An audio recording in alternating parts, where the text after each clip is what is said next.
طبیعت عبادت میں مانے نہ ہو، عبادت میں آڑ نہ آئے، روزہ رکھنے میں، تراویح پڑھنے میں، تلاوت کثرت سے کرنے میں کسی کو کوئی دقت اور پریشانی نہ ہو، اس لیے شعبان میں رمضان کا پورا ماحول بنا دیا کرتے۔ اور ہمیں اور آپ کو بھی یہی تعلیم دی گئی ہے کہ رمضان یہ امت کا مہینہ ہے، اسے اصول کرنے کا حکم ہمیں اور آپ کو دیا گیا ہے۔ رمضان میں ہم پر جو روزے اللہ نے فرض کیا ہے، اس روزے کے بارے میں خود اللہ تعالیٰ فرما رہے ہیں، یا ایھا الذین آمنوا کتب علیکم الصیام کما کتب علی الذین من قبلکم لعلکم تتقون۔ اے ایمان والو، ہم نے تم پر روزے کو فرض کر دیا ہے۔ اللہ کہہ رہا ہے اور ایمان والوں کہہ رہا ہے۔ ایمان والوں کا مطلب اللہ یہ فرما رہے ہیں، اے میرے فرمانبردار، اے میرے وفادار بندو، سنو، میں نے رمضان کا جو 3 کی مہینہ تمہیں دیا ہے، اس مہینے میں تم پر روزے کو فرض کر دیا ہے۔ اب وفاداری میں دیکھوں گا کون وفادار ہے، کون بے وفا ہے، کون ہم سے قریب ہونا چاہتا ہے، کون اس رحمت والے مہینے سے دور بھاگنا چاہتا ہے۔ کتب علیکم الصیام، اللہ کہہ رہے فرض کر دیا ہے۔ جب انسان اس آیت پر غور کرتا ہے تو اس کے دل میں 2 سوال پیدا ہوتے ہیں۔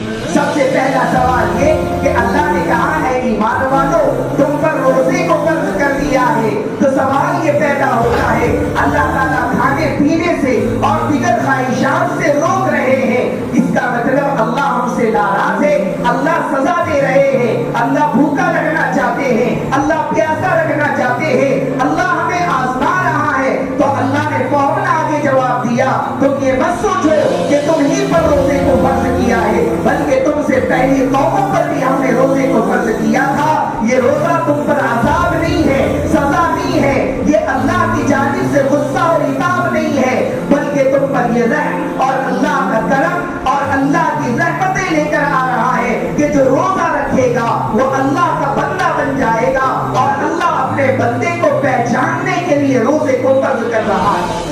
اور کہہ رہے ہیں کہ تم پر یہ بوجھ نہیں ڈالا گیا ہے، تم سے پہلی جو قومیں گزری ہیں ان پر بھی اللہ نے روزے کو فرض کیا تھا۔ جنہوں نے روزہ رکھا اللہ نے اسے عالی مرتبہ عطا فرمایا، جنہوں نے روزے نہیں رکھے اللہ تعالیٰ نے انہیں ذلیل اور رسوا کر دیا۔ امت محمدیہ پر 1 مہینے کے روزے مسلسل فرض ہیں، دیگر قوموں پر مختلف اوقات میں اللہ تعالیٰ نے روزے فرض کیے۔ اصل میں روزے کے ذریعے اللہ جو چاہ رہے ہیں، اللہ یہ کہہ رہے ہیں کہ میرے بندے کو میں متقی اور پرہیزگار بنانا چاہ رہا ہوں۔ تقوی کی نعمت روزے کے ذریعے ملے گی، اس لیے جو روزہ رکھے گا وہ متقی بن جائے گا۔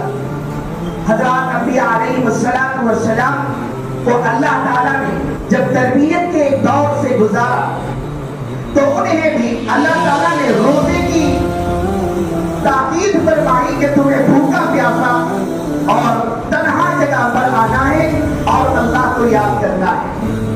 حضرت عیسیٰ علیہ السلام 40 دن تک رہے، پھر اللہ نے تورات عطا فرمائی۔ موسیٰ علیہ السلام 40 دن تک رہے، اللہ تعالیٰ نے تورات عطا فرمائی۔ عیسیٰ علیہ السلام کو انجیل عطا فرمائی۔ ایک کیفیت کے ساتھ بھوکا اور پیاسا رکھ کر اللہ تعالیٰ نے روزے کی جو شکل و صورت ہے اس سے گزارا، اور اللہ نے مقام اور مرتبہ عطا کیا، تختیہ اور صحیفے اور کتابیں دی، اور قوم کا رہبر، قوم کا پیغمبر اور قوم کا اللہ تعالیٰ نے ان کو ہادی اور رہبر بنا کر بھیج دیا۔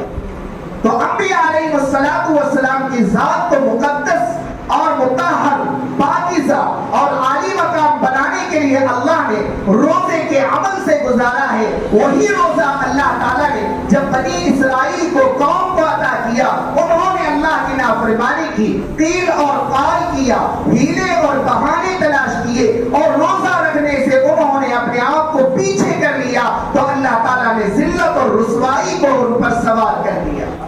لیکن امت محمدیہ کا ایک بڑا طبقہ اللہ پر توکل کے ساتھ، اللہ پر بھروسہ رکھتے ہوئے، اللہ سے محبت اور اللہ کے رحم و کرم کو حاصل کرنے کی نیت سے رمضان المبارک کو ایسے گزارتا ہے کہ چھوٹے چھوٹے بچے روزہ رکھ کر والدین خوشیاں مناتے ہیں کہ میرے بیٹے نے، میری بیٹی نے، گھر کے لوگوں نے اللہ کا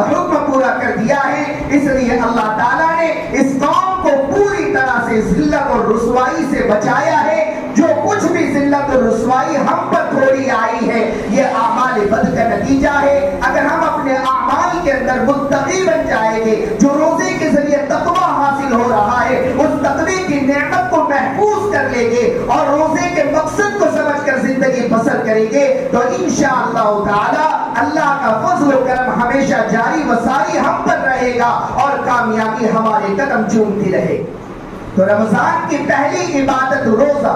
روزے کا مقصد تقویٰ اور تقویٰ جب حاصل ہوگا جب اللہ کے حکم کے مطابق بندہ روزہ رکھے گا.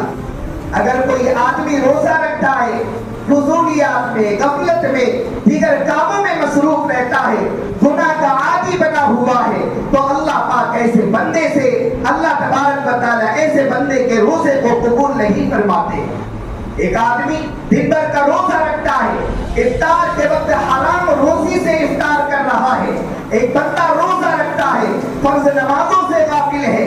ایک بندہ روزہ رکھتا ہے تراویح کے لیے مسجد میں نہیں آتا. ایک بندہ روزہ رکھتا ہے والدین کا دل دکھاتا ہے. ایک بندہ روزہ رکھتا ہے حرام کاموں میں وہ مبتلا ہے. ایک بندہ روزہ رکھتا ہے آنکھوں سے غلط دیکھتا ہے. ایک بندہ روزہ رکھتا ہے غیبت اور چغلی کرنے کا عادی ہے. ایک بندہ روزہ رکھتا ہے چوری کرتا ہے. ایک بندہ روزہ رکھتا ہے اور لوگوں کو ستاتا اور پریشان کرتا ہے. ایسے بندے کو اللہ تعالیٰ روزے کا بدلہ عطا نہیں فرمائیں گے. اللہ تعالیٰ ایسے بندے کی گرفت فرما کر اسے پکڑ لے کیونکہ اللہ تعالیٰ نے ہمارے اور آپ کے دشمن کو ہمارے مرتبے کو بلند کرنے کے لیے قید کر لیا ہے اور اللہ تعالیٰ نے صرف ہمیں یہ کہا ہے کہ اپنی نفسانی خواہشات کو ختم کرنے کے لیے روزہ رکھو اور نفسانی خواہشات پر کنٹرول کرو. جو جذبات جو حیوانی تمہارے اندر وساوس آتے ہیں ان وساوس کو ختم کرنے کے لیے اللہ سے دعائیں کیا کرو اور کوشش کیا کرو اسباب اختیار کیا کرو. آنکھوں کی حفاظت کان کی حفاظت ہاتھ پیر کی حفاظت اپنی زبان سے جھوٹ نہ بولے غیبت نہ کرے کسی پر بہتان نہ لگائے. اگر کوئی بندہ ایسا روزہ رکھتا ہے ایسے بندے کو اللہ تقوی کی نعمت عطا فرما دیتے. میرے دوستو جب بندہ روزہ رکھتا ہے تو روزے دار کا مرتبہ اور مقام اللہ کے یہاں پر بہت بلند و بالا ہو جاتا ہے. اس قدر بلند و بالا ہو جاتا ہے کہ ایک روزے دار کا روزہ ہوتا ہے تو اللہ تعالیٰ اس کو 5 نعمتیں عطا فرماتے ہیں جو امت محمدیہ کے ساتھ خاص ہے. اس سے پہلی قومیں گزری انہوں نے روزے رکھے لیکن اللہ نے انہیں یہ نعمت عطا نہیں فرمائی. لیکن امت پر اللہ نے خصوصی 5 نعمتیں روزے دار کے لیے نازل فرمائی. سب سے پہلی چیز کہ جب بندہ روزہ رکھتا ہے تو اس کے روزے دار کے منہ کی بو جو آتی ہے اللہ کو مشک سے زیادہ پسند آ جاتی ہے. ایک روزے دار دن بھر بھوکا اور پیاسا رہتا ہے معدے میں گرمی پیدا ہوتی ہے منہ سے بو نکلنی شروع ہوتی ہے پاس میں بیٹھنے والے کو اس بدبو سے تکلیف ہوتی ہے لیکن اللہ کے یہاں پر اس کے منہ سے جو بدبو اور بو نکلتی ہے وہ مشک سے زیادہ اہمیت رکھتی ہے اور اللہ مشک سے زیادہ اس کو پسند کرتے ہیں. وجہ کیا؟ بندے نے اللہ کا حکم پورا کیا بھوکا اور پیاسا ہے معدے میں گرمی پیدا ہو گئی اللہ کا حکم پورا کر رہا ہے منہ سے بو آ رہی ہے بھوک اور پیاس کی وجہ سے اللہ کا حکم پورا کرنے کی وجہ سے اس بھوک کا مقام اللہ کے یہاں مشک سے بھی زیادہ بہتر ہے اور پسندیدہ ہے اور اللہ ایسے بندے کی منہ کی بھوک کو پسند فرماتے ہیں. حدیث میں اس کا ذکر اور پھر فرمایا علماء نے جیسے ایک بندہ اللہ کا ہوتا ہے حج کے موقع پر جب جاتا ہے تو اللہ کے حکم سے میقات سے احرام کو باندھ لیتا ہے. عمدہ لباس پہننے والا اچھا کپڑا پہننے والا وہ اپنی حالت کو فقیروں والی حالت بنا لیتا ہے. ایک تیمن باندھ لیتا ہے ایک چادر ڈال لیتا ہے اور لبیک اللہم لبیک لا شریک لک لبیک ان الحمد والنعمت لک والملک لا شریک لک لبیک کہتے ہوئے دیوانہ حرم کی طرف بڑھتا رہتا ہے. جب وہ عرفات میں جاتا ہے اس کا بدن بالکل آلودہ ہو جاتا ہے دھول اور مٹی سے بھر جاتا ہے وہ اس میدان میں اللہ کو ربی ربی پکار